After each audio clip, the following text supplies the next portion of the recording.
Hi everyone, welcome back to the Birth Unboxed podcast.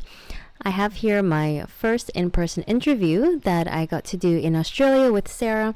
That was a lot of fun. I really enjoyed getting to do an in-person interview.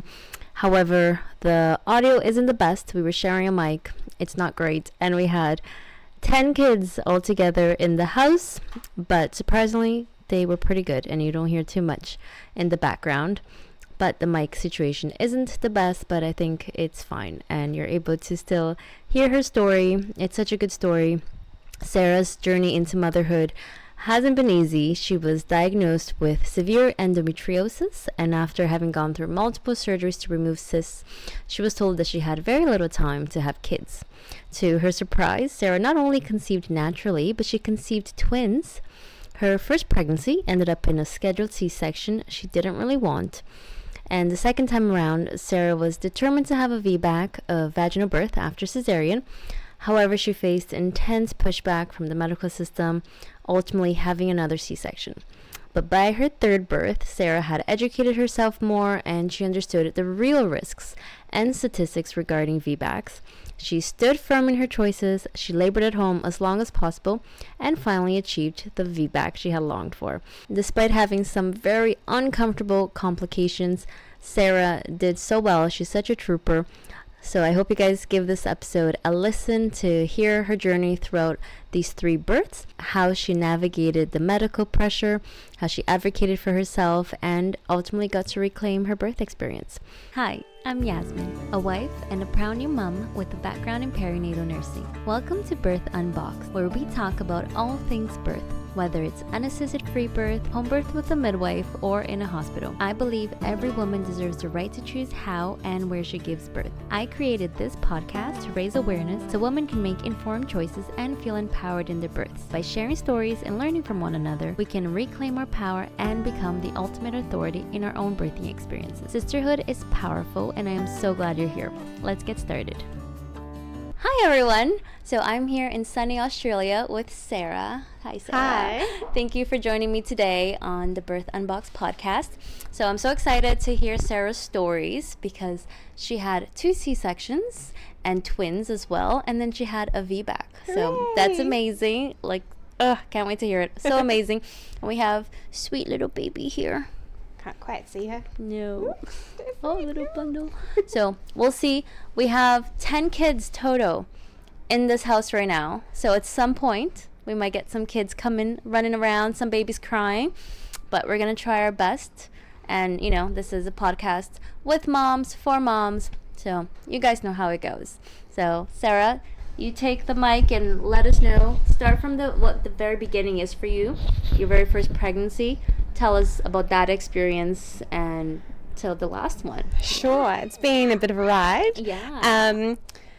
So if we go back, way back when, I was actually diagnosed with endometriosis when I was younger, and I have had multiple surgeries with very large cysts. And when I went to work in Japan for a short time, and I had to come back to get checked by my obstetrician, and he said, I reckon you've probably got about 6 months to a year if you want to have kids, because it had been so severe. So I came back, got married. My husband had proposed just before I went overseas. And yeah, we just thought we wouldn't be able to have kids. But we were suddenly blessed with twins. That's amazing. So it's all natural. The ultrasound when we went to get the first time, and they said, there's 2 heartbeats, and my husband's like, the baby's and hers, and nope, there's another baby there. Amazing. So that was a shock, but such a blessing. It was a tricky pregnancy. We'd just been talking before, so about 16 weeks they were measuring very small, and they suspected twin-to-twins transfusion, where one takes all the nutrients from the other. And so the short story for that was we had 2 ultrasounds every week from 16 weeks to make sure that they were growing and keeping okay. And every week, every time, they were like, they're still okay. Yeah. And they were quite shocked. That's It's very stressful. So, yes, Yeah, it very was. stressful, yeah. But they'd planned to do a cesarean at 36 weeks. Through all of it, I just kind of went with whatever the staff told me because I'd never been pregnant. I didn't know anything about twins. Yeah. I just did what they told me to do. So Yeah. they said cesarean. I said okay, even though that wasn't really what I wanted, but it's just to keep it all safe. At 35 weeks, I was diagnosed with preeclampsia. Oh. And I was told, well, we can come in every day to get checked, or we just do, the cesarean in 2 days. Give you the, what's that injection? The steroid? The steroid injection, and then in 2 days, well, have your twins. So we're like, okay, well, we'll just do that. And there they were. Yeah. So, yeah. How was the delivery? It was a bit surreal. I didn't quite know what to expect. Yeah. You never do. Yeah. And when they take you in to prep you up, they wouldn't let my husband in because it's all prep. Fair enough. But then they kept going. I'm like, where is he? Yeah. Why isn't he here? Oh, he'll be here. But where? Yeah. So eventually he came in. Yeah. And I found it quite... I was shaking a lot. Yeah. I was shaking a lot, and they're like, "Oh, she's cold." No, I'm not cold. Yeah, just from the scared. spinal as well, and the adrenaline. I was too. I was like convulsing. And they're like, "Just put more blankets on her." I don't want more blankets. Yeah, it's so surreal. Like how your body, you're like, "This is not me." Like I can't stop moving. Yeah. So the anaesthetist was quite kind and tried to help me calm, and I was trying to do deep breathing to be calm, but he told me to stop doing that because I was actually getting numb all the way up to here. Couldn't feel anything. So when they did the ice test, they test if you could feel anything. I couldn't feel anything up here either. He's like, stop doing that. Yeah, it's going a little too high. So, and how was the or just like the first moment having twins? Yeah. How was that experience? You're now a new mom and you have So two they babies. pulled the babies. I said, here's baby 1 and here's baby 2. They took them over to the corner. My husband disappeared and I was left by myself and went... Did they come out crying? Probably not. Yeah, they were crying and they wrapped them up and put them straight in my face so I couldn't quite see them. Okay. We got some photos and then off they went to NICU. Oh, that's nice though. So they did get I got a photo with them and then all bundled up and then straight away off they went and I was put in recovery by myself. And it was, I expected that, but it's still very hard. Yeah, totally. And then down in the ward they said, you can't go and see them until you can get out of bed and go have a shower. Oh, have a shower. Yep. Oh, weird. So I desperately made myself try and move around and considering the kind of surgery, but I wanted to see my babies. Of course, yeah. Yeah. Unfortunately, I didn't know a lot of the things, so without being asked, they fed them formula without, I really wanted to do skin to skin straight away, and I didn't get a chance to do any of that. But we kept going, and then so they measured it. Mary was 1.9 kilos and Ruby was 1.6 kilos. And so they had to stay in NICU until they were 2 kilos. Oh, okay. So there was nothing else wrong with them. They just needed to get to that weight. So Mary was in for 1 week and Ruby was in for 2 weeks. Okay. And it was the start of COVID. So technically we're only allowed to have one person to come in, but because we had twins, both my husband and I could come in every day. That's so lucky. But when I had to take Mary home, but leave Ruby there. And we had to get special permission at the time to let Ruby come in because you're not supposed to bring siblings. Yeah. But I was breastfeeding them. I was trying to breastfeed them both, so I had to bring them in. So it was a bit of a fiasco. It's so silly that you have to get like special permission for these things. The security got to know us really well. Yeah, and they just think like, oh yeah, no, that makes sense. We're going to give you special permission. It's like, this should just be standard that like you don't separate the family, right? They get to stay together. There was a lot of trouble at the start of COVID with they just didn't know what to do. Yeah, so tricky times. Yeah. But, we got them home and the first 12 months is hard with twins, but Well, it's hard with one, so I can't even imagine how it is with 2. Did you guys have a good support system? Well, with COVID, people weren't allowed around. God, that's right. So but again, I got special permission from the doctor to have my mum came and visited, but she lives 3 hours away. Oh, okay. So it was only, but we did actually, a friend of mine had her firstborn a month before my twins. she was struggling, I was struggling. Yeah. We got permission that we could just commiserate together at our house. Good. So we sit there while the three of the babies are crying. And but it makes it was an adventure. You're like, okay, we're not alone. That's it. You can see other people going through this. This is just how it is. Yeah. We went on lots of walks together. Yeah, that's nice. And the weather was good here at the time? I really can't remember.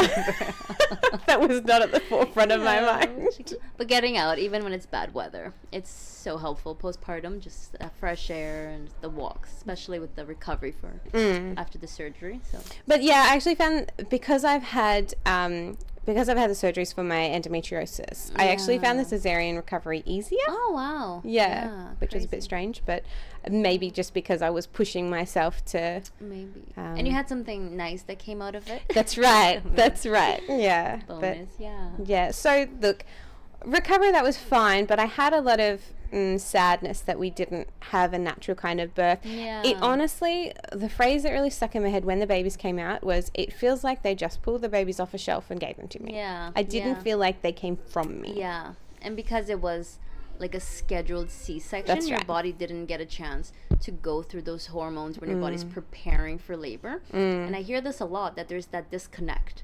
That, like, especially because they have the curtain, so you don't see the babies come out, and it's just like, here are your babies. It's like, are they my babies? Really? Like, I didn't see them come out. That's right. And then they were taken away, so I didn't get to build that connection straight away. Yeah, it's hard. And a lot of the time, even when women, like, do have a natural delivery and they have their babies, but when it's an induction with the epidural and all that, it can still be hard to bond with the baby. Like a lot of women think that as soon as the baby comes out, they're gonna love the baby, but I've heard from a lot of women that they're like, oh, hi, stranger. That's right. Right? It takes time. And I listened to quite a lot of things that talked about, don't expect that love at first sight. Get time. You're getting to know a whole new human. Like they're getting to know you, you're getting to know them. It will take some time. Breastfeeding was a journey. I desperately wanted to, but I found it so incredibly hard. I've got a really major oversupply, and these babies were tiny. So I expressed for the first few months while I kept trying to, had a lot of damage, had lots of mastitis, I was feeding my twins, and I was expressing enough milk to help my friend's baby, and I still had extra. So it took a long time to try and get into it. I also was really hard to say, but physically rejecting. I didn't want them feeding off of me. I was really uncomfortable with it, even though I wanted to. So that was hard. Women say that they don't like the feeling. It feels strange. I still don't really enjoy it, but I'll still do it. Two, so you constantly have two people on you, so it can feel like a lot. Yeah.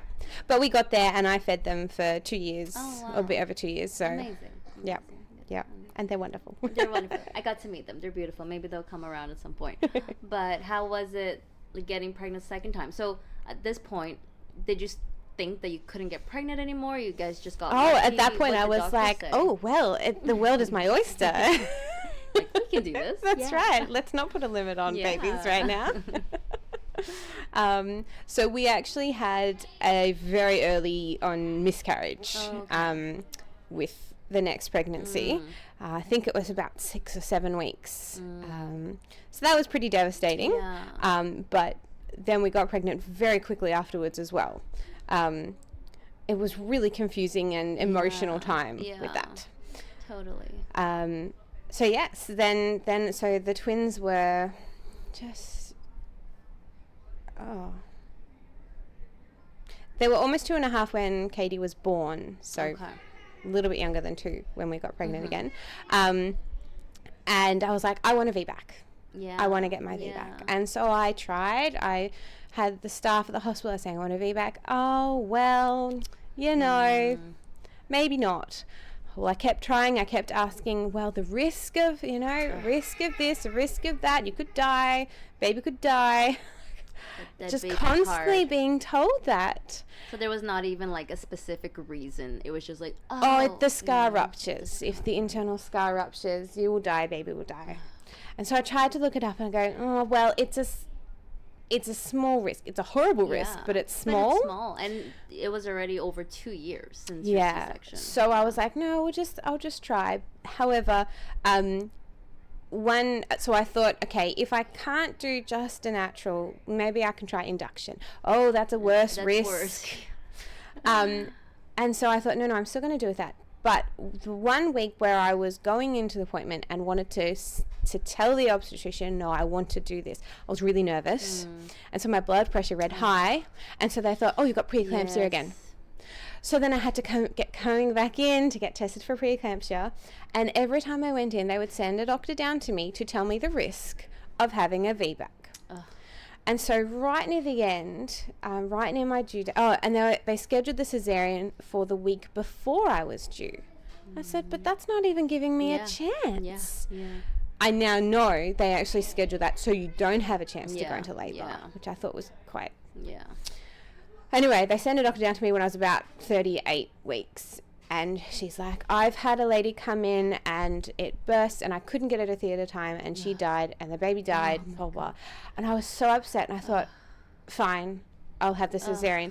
But can we push it to at least my due date? And so they relinquished to the day after 40 weeks. And I was devastated. It's such bullshit, for a lack of a better word, that, like, it's your body, your baby, and... we do get scared. It's like, I have to ask them if I can do this. Like, and they're the professionals. We need to be able to trust them because they know things and we don't. I had no idea. I wish I had known more. Yeah, and they only will say, this has risks. A cesarean has risks. That's right. It has a and lot no of one risks, ever told me about that. It's just like they always act like cesareans have no risks. Like, you're now getting another scar. You're increasing risks for future pregnancies. You can have a postpartum hemorrhage. Like, there's so many things. Infection. Sometimes they'll nick other organs. Like, it's a major surgery. The recovery. Like, and it's just like, oh no, we can't. Oh, that has risk. We're not going to do that. We're going to do a cesarean. Right. Excuse me. Everything has risk, and we should be allowed to choose which risks we're willing to take for us and our babies. And they just don't give us that choice. No. Or it's like you have to fight for it. And then you're like this rebel patient. Yeah. That's like, well, I became that rebel patient. So Katie was born by cesarean at 40+1. And I was like, I just have to do this. I don't have a choice. I think I didn't educate myself enough to really, hold on to that. But I got skin to skin. I got to be with her in recovery. I don't actually remember it. All of my memories of cesarean come back to the twins. So my husband had to remind me about the birth of Katie because I don't remember it. Apparently I got pooped on all over in recovery. That's funny. There you go. It's probably like this association because you wanted to have the natural birth so badly. And like I ended up in a C-section as well, and it was just like, just when I was lying there, it's like, I can't believe that this is happening. That's like, right. This is not the story. This is not how it's supposed to go. So I feel like you probably had that, like, disassociation when you were there. Just like, I can't believe this happened again. And I was forced into this again. Like, right? Yeah. Yeah. So, but at least I had her with me this time. And my husband got to stay with me in recovery as well. And then she was with me in the ward later. So that felt strange, having a baby next to me. Different for sure. But yeah, she was totally fine otherwise with everything. Good. And then this little one, so again about the same time after, so almost the 2 years, we're pregnant with her, and from the beginning I was like, I want this VBAC. And a VBAC after 2 cesareans is another adventure. Yeah. And I was talking to some other mums. One mum she's got 6 kids, and her last 2 were twins. And she's had hospital birth, home birth, all sorts of things. But she was forced into the cesarean with the twins because it was over the Easter weekend. So all of those before were natural. Yes. And she regrets. She wishes she fought back. And so when I was talking about the VBAC, she's like, you really need to educate yourself. Yeah. And someone mentioned the Great Birth Rebellion podcast. And I went on there and I listened to the VBAC episode, and I'm like, right, I need to get I need to get people on board with me. I need to educate myself. I need to read the book by Hazel Keatle, Birth After Cesarean, to learn all the facts, to make myself advocate for myself. And it's crazy that, like, you have to. It made me stop trusting the hospital system, and I was really sad to get to that point. I hear you. Yeah. Got so cynical, and I'm not a cynical person. I'm a very trusting person. So, that was really disappointing, but really good to learn a lot more about the hospital system and about how, particularly for midwives, it's not their fault. They have to obey to their own, the system of the hospitals, even if they don't want to. So my first appointment at the hospital, I mentioned the VBAC, and she's like, look, we don't recommend it because of this risk. I'm like, but excuse me, what about the risk of cesarean? Oh, well, and I said, you read about that, okay. Yeah, and I said, what if I want more kids? She goes, how many kids do you want? Like, that's not the question. Like, does it matter? I don't want to have a cesarean. I don't want to have lots of scars. And but I still found that more positive than I had previously. That's she said, if you really want to go that way, we can't stop you. So you'll just have to sign a form. Yeah, it literally comes down to that when it's like, okay, like you have to really push the card. They're like, you can't force me. And I'm like, oh, okay, right, we can't. And you know that? Okay, fine. Fine, we'll let you do what you want. But like you really have to like know that they can't force you, because a lot of people think that they don't have a choice. And it's like, no, you do. They're probably not going to be happy about it, but you do. But you actually have to educate yourself and fight back, and it's just, you shouldn't have to be fighting back so hard in such a sensitive time in your life. That's right. So what I learned was I definitely needed somebody to help fight for me, so that I, particularly during labor, so that I wouldn't have to get out of that bubble. So I looked into a private midwife and realized I couldn't really afford it. Also, we found out that private practicing midwives don't have practicing rights in hospitals in Victoria. So even if you have a private midwife, if you go to the hospital, they're not allowed to do anything. So I was like, well, there's no point in paying for someone. So like, it's expensive here. So expensive. 6,000-ish. I was very grateful they gave me my deposit back. Oh, good. But we found out through a friend of mine, a friend of ours, I actually taught this lady's daughter at school. She was a student midwife. So I got her on board, and she's like, yeah, I will fight for you. And nice. So like basically like a doula. Yes. Well, that's what I was thinking. If I couldn't do a student midwife, I was going to look into a doula. Now, she said she's not allowed to come around to my house when I'm in labour unless there's another midwife there. That's their university laws. But she's like, I could be on the phone. I'm just not allowed to come to your house. Okay. Which, again, these rules are always so dumb. That like how midwives are not allowed to attend you after like 42 weeks or whatnot. But it's like, what if they just attend you as a doula then? Or a friend. Like, oh no, because you have your registration, you're just not allowed. It's just like, but they are the people that will know, like, okay, you know what, we got to go to the hospital now. That's right. I can recognize that you need like higher help. But it's just like, oh no, if you're not going to follow the rules, you're not allowed to have someone there who's going to know when you should transfer. Makes no sense. No, that's when you need the support the most. Totally. Yeah. So, yeah, had her on board, and she came to all my appointments. And the appointments were actually lovely. One of the obstetricians that we went to was a male, and at first I was like, oh. However, he was the most supportive. He looked at it and he said, okay, you want a VBAC? Right, your best chance of that is hands off as much as you can. Don't, just try and stay at home as long as you can, and don't let anyone do anything. Amazing. Like, okay, cool. Thank you. Smart guy. Yeah, it was surprising. Amazing. Really didn't expect that. But everything just went quite swimmingly with that. And I didn't really get too much pushback this time because I think I was just very adamant of, this is what I'm doing, you can't change my mind. Yeah, that's amazing. And like Erin was saying, so Erin is our friend that we have in common, and Erin has 6 kids. And she was saying, I think it was after the 5th, that they were like, oh, okay, you know what you're doing. It's almost like the more kids you have, they're suddenly like, oh, okay, fine. you can choose this. But if it's your first kid or your second kid, they're like, no. You don't know what you like. Let us decide for you. But when it seems like when you have more kids, they're like, okay, you've done this before. Like you know what you're talking about, right? You've got the mum vibe. Yeah, like, no, I'm not handling this. More. Yeah. Yeah. So we got to, as the weeks got closer to the due date, they're like, what's your backup plan? Should we book you in for a backup cesarean? I said, no. Yeah. No, I just want to wait it out. They're like, oh, okay. I realized they can't force you to do it. Yeah. I wasn't going to sign the form. So, so we got closer and closer to the due date, and I can't even remember those weeks, to be honest. Yeah. But it was after my due date, and I had a free day. My twins weren't in kinder.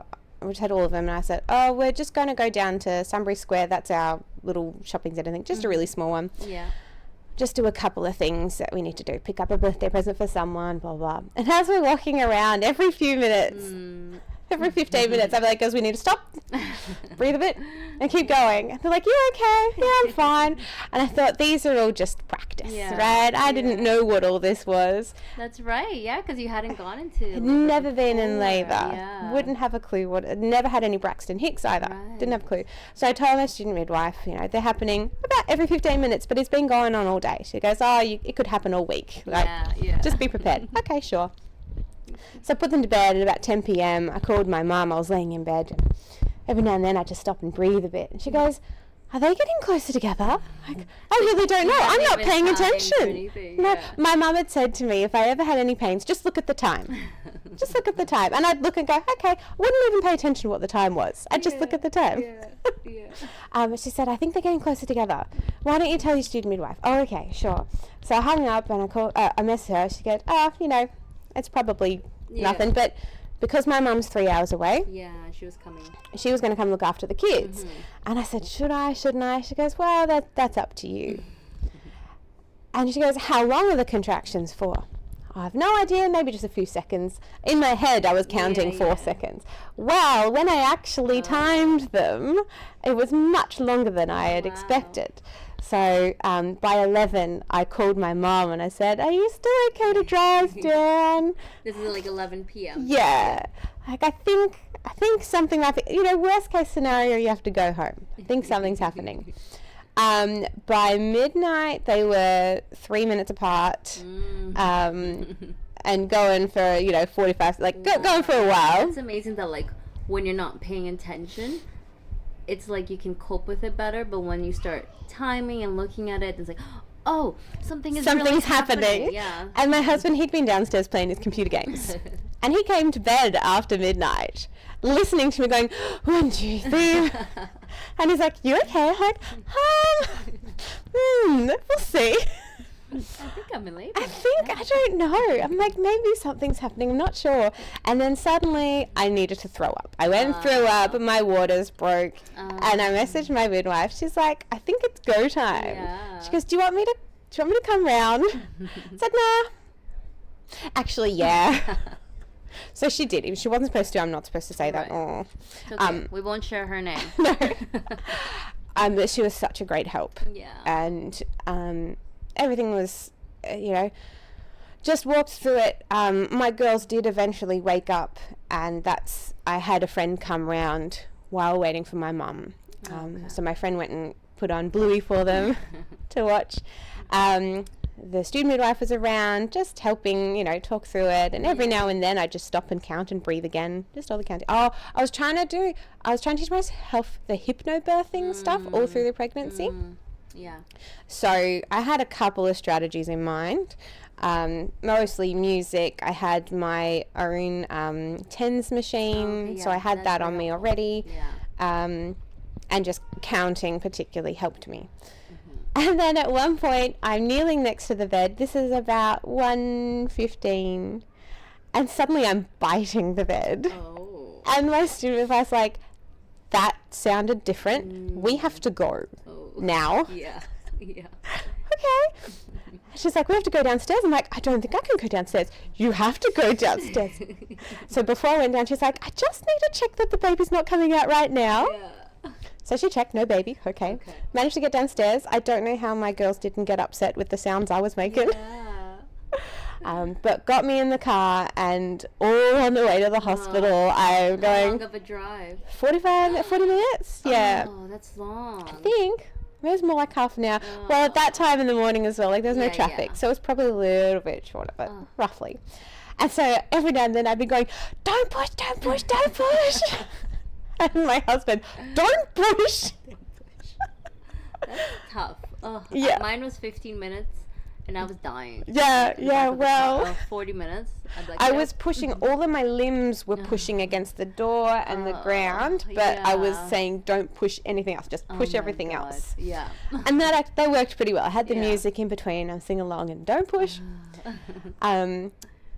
So we got to the hospital, got out. I was changing my pants in the car before I got out because I was still in my pajamas, and I didn't want to be in my pajamas. The things we do. Yeah. And as we got in the door, the security guard wouldn't let my husband in. He said only one support person. And I said, no, the hospital thing says 2, plus this is my student midwife, she's staff, this is my husband. No, just one. They went and got the wheelchair for me, at which my student midwife was like, why would you put, her sitting in a wheelchair? This is ridiculous. She's not able to sit. Yeah. But my husband had to go park the car. And turns out later, the security guard wasn't letting him in the doors. It was another staff member who went out to let him in. Oh my goodness.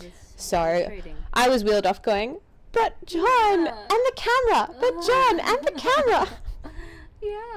This is it, I'm doing it. Yeah. So we had called the hospital on the way in the car.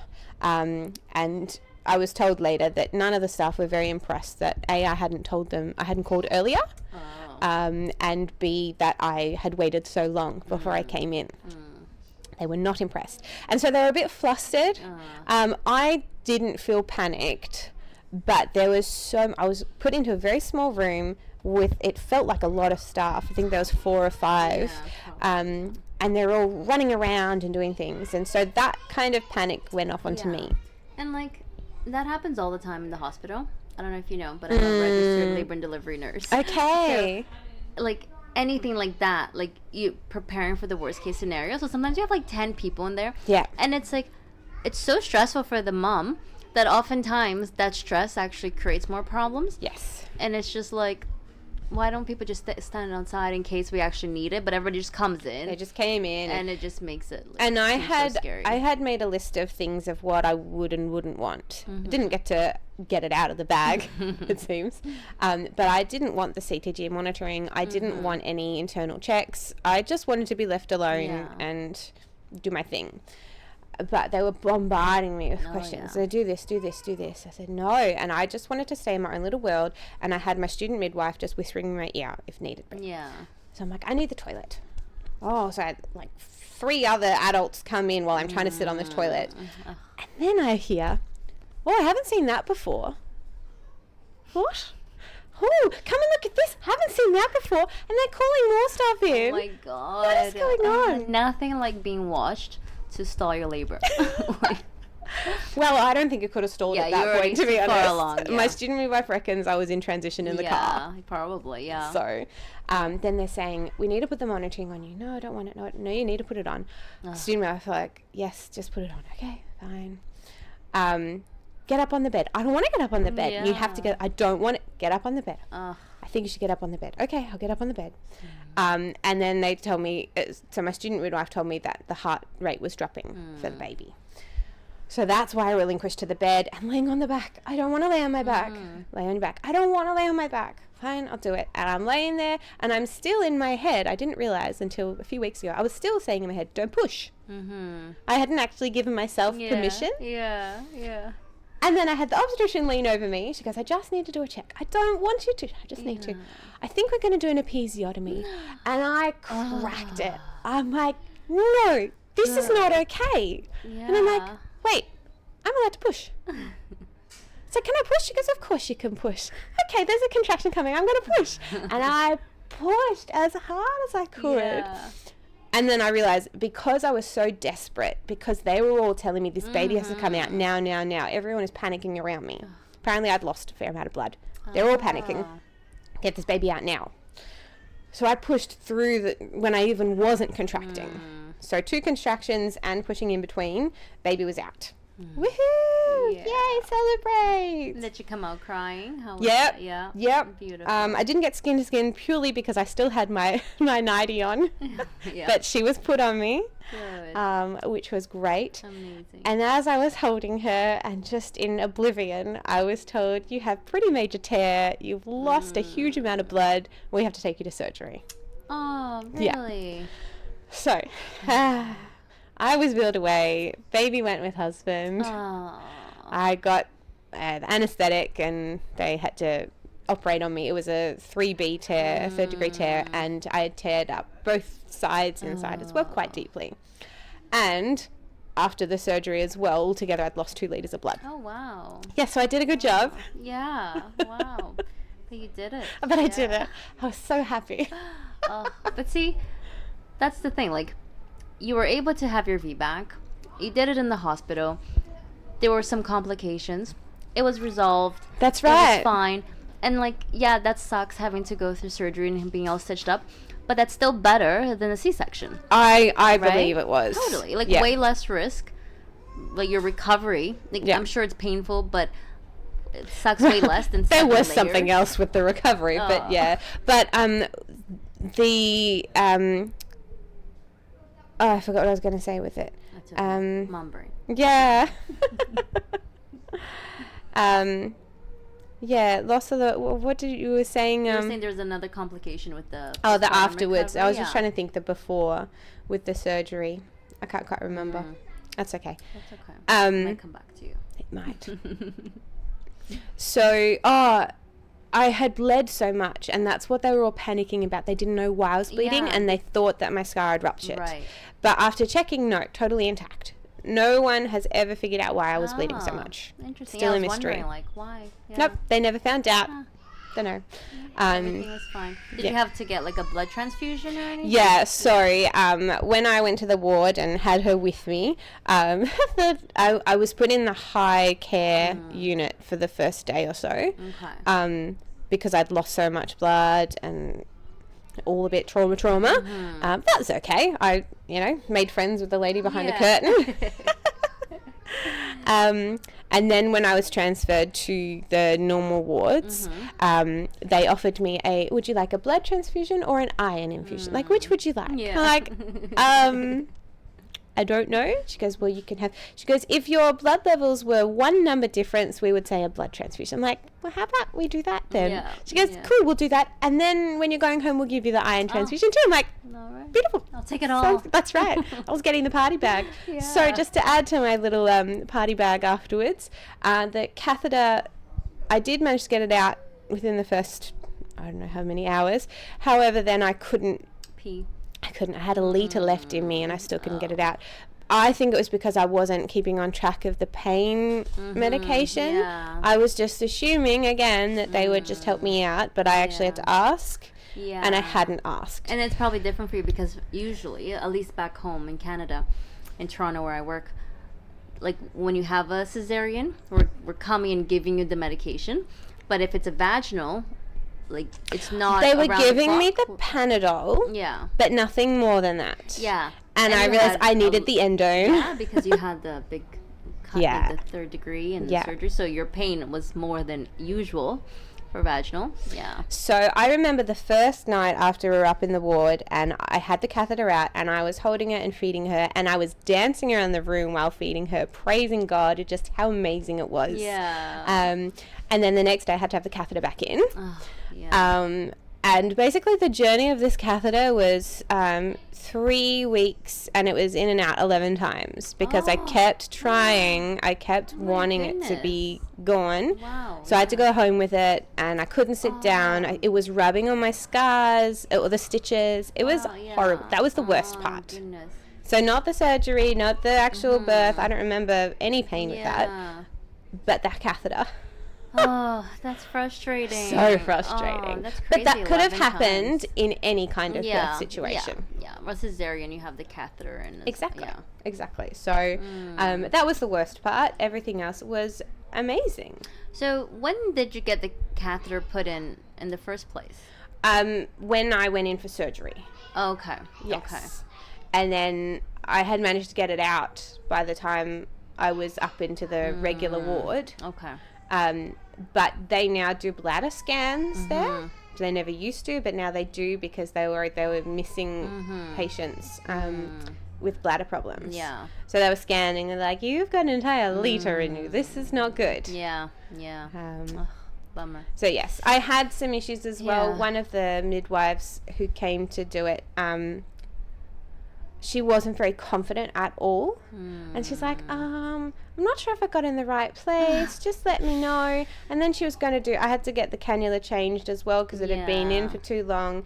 And she's like, I'm just going to put your hand on a towel because when I do it, often it gets a bit messy. I'm like, why are you telling me this?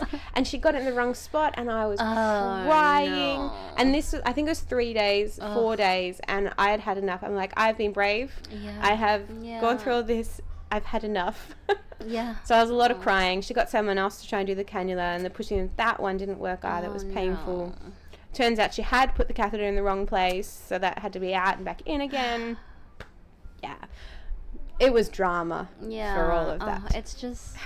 Yeah, a lot of people think they only think and plan for the birth. Yeah. But the that's postpartum can be just like, it just doesn't end. And I personally also didn't. Like, even working as a nurse, I was just like so focused on the birth. That's it. And like, I did not think I would have a C-section in a million years. So then having to recover from that, and I had such a tough recovery.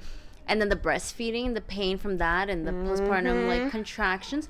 It was just like, I remember just crying, like, it's not over. Like, you know, it wasn't just the labor contractions. Waking up, baby. That's it right. was everything else that comes after, and it's just like, it can be a lot. Yeah. And now you also have to care for a baby, and it's just like, Yeah, so we went back into the hospital quite a few times because I was desperate to get this catheter out. And every time I failed it, and it was awful. So when I did actually pass the door, I was like, really? I can go home without it? Amazing. so good. It was amazing. I can walk, you know. Yeah. Wow. So yes, I am so thankful that I feel successful. You know, even after I had the surgery, the recovery nurse, he came over and he said, you know, if you have another baby, I recommend a cesarean, and walked off. I go, excuse me? And my student midwife who was there, she's like, I'd get a second opinion. Yeah. Like, why? Okay, you have that Exactly. bleeding, which they don't know why. But And I had a tear, but so do many other women. yeah, totally. And it's just like, okay, maybe you don't have a home birth, but, you know, at least go somewhere where if you do need assistance, you know, you're already in the hospital. But, like, there were no real, like, serious, scary complications. Yes, the blood loss. But, like, not to the point where you were going to die and you were able to get the, like, you know, it was, like, again, they just ignore all of the risks with C-sections and all that. But how do you feel about that? Like, do you feel comfortable that if next time if you do have, I would try and avoid cesarean again, right? you know, as best as I can. You know, there are circumstances Totally. that it's needed. Yeah. But I felt so much more connected. Even though again I was separated. But that's okay. So you really noticed the difference this time going to spontaneous labor with the bonding versus all the other times. And part of me wants to go again just so that I can, you know, the things that I wanted to say no to, like laying on my back, like getting, you know, all of the staff just crowding around going, do this, to be actually like, no, let me push the way I want to, you know. But that's okay. Like, I am so grateful for this experience. Totally. And I can't remember the pain of it either, which is quite a joy. You didn't have an epidural or anything. No. So during the tearing, like, you were really in the moment and you're not feeling even when they're telling me that I had that tear, and I was like, okay, Can't feel it. Amazing. I don't know what's happened, Yeah. but sure. Yeah, like your body really protects you. It does. You get those endorphins when everything is natural and you have the oxytocin flowing. Your body does try to protect you by giving you more endorphins, which you don't get when it's the synthetic oxytocin. So that's amazing to hear that. Yeah, so good. So many different experiences, and you learn from each one, and you learn how to advocate for yourself. And it seems like birth can become so addicting that, like, okay, now that's right. Now I'm going to do it do again this because it's good, because like, it's so good, but it's going to be better because I'm going to do this and that. Yeah. Hey. Oh, are we waking you up? I'm girl. so sorry. A friend of mine, she's pregnant with her third, and she's like, her second birth was going to be her what do you call it? So her first one was quite traumatic. He had to get rushed off into a different hospital because of the meconium and stuff. So her second birth was going to be her healing one, but she stopped breathing when she was born, and that was very distressing. So this third one, she's like, this is my healing birth. It can be so scary, and there's always risks. Hello, cuteness. I'm sorry we woke you up. It can be very scary, but I feel like the more we know, the more we understand. We understand the risks, and we understand that, like, okay, if you do this, it increases your risk for this. We just feel like a little bit more in control, because at the end of the day, birth is, you have to surrender, and you really don't know how it's gonna go. But just knowing our options, depending on how things go, and that at the end of the day, like, we can choose and decline things and fight back. It can make it more of an empowering experience. That's right. And I think what really helped was, as you're saying, you know, even if things don't quite, like, you can't have an exact plan, you can't predict what's going to happen, but I had worked through, is it the birth map, it's I'll find out what that is. Instead of just having like a birth plan, this is what I want to do. It's like, if this happens, this is what I would prefer. So I worked through a couple of those scenarios as a just in case. That's good. To really help me go, you know, yes, I want the VBAC, but just in case it doesn't happen, I need to be okay with it as well. And what do I need to do to be okay with that? Yeah, that's good. That's very good. Whoops. And before we wrap it up, do you have any advice that you like to offer up to any mamas that are pregnant or planning to become pregnant? I think educate yourself, listen to a lot of podcasts, particularly, the Great Birth Rebellion has a lot of factual things and helps you think about things from a different perspective. Like, for example, the VBAC risk, they talk about I really can't remember the numbers, so I'm going to make it up. These are not the right numbers. Just say it's 2% chance of the really bad thing happening. But that means it's a 98% chance of the good happening. Yeah, totally. So to think of it that way can be really helpful, and to find people who are willing to support you, to be on board, and to support you and help you along, and not just say no to you, but actually find your people. Having an advocate at the hospital is so important. Student midwives, amazing. Totally. Well, thank you so much, Sarah. Thank you so much, Jasmine. Getting all of the details, and you're amazing. Thanks for letting me tell you my story. I loved it, and I'm so glad that you got to have your VBAC. Yeah, it was your story, the last one. Yeah, so good. Thank you so much. Well, thank you guys. This is all for today. I hope you guys enjoyed this one and learned a little bit, and were just as impressed as I was with her VBAC story. Yeah, that's all for today. Until next time, bye. Bye. Thank you so much for tuning in to Birth Unboxed. If you've enjoyed today's conversation and want to hear more, please consider subscribing to the podcast so you never miss an episode, and leaving a review. I'd love to hear your thoughts or even your own birth stories, so feel free to connect with me via Instagram at thebirthunboxed.podcast or through my website linked in the show notes. Until next time, friends.